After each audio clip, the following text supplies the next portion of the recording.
जिनको नफरत फैलाना है, जिनको तिपरासा से तिपरासा को लड़ाना है, वो आज बहुत खुश होगा, क्योंकि मैंने सुना है कुछ लोगों का स्टेटमेंट।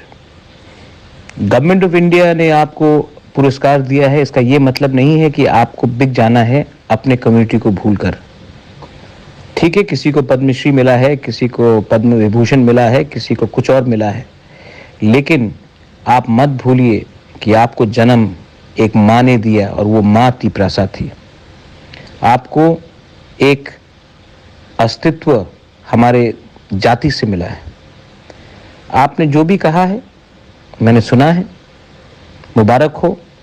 आप नफरत फैलाना चाहते हैं, भाई को भाई से लड़ाना चाहते हैं, परिवार को बांटना चाहते हैं।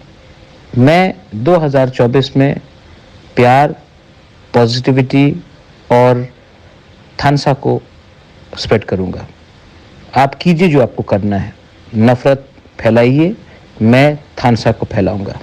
अंत में जीत उन्हीं का होगा जो प्यार से और हंस के अपने लोगों को कुछ देना चाहता है। अपने लोगों को धर्म के नाम में डिवाइड करके हमें कुछ नहीं मिलेगा, लेकिन अगर आपको लगता है मिलेगा तो जाइए, गुलामी कीजिए। 70 साल से कर रहे थे और 70 साल कर लीजिए। गुलामी रहता है, राजा राजा ही रहता है।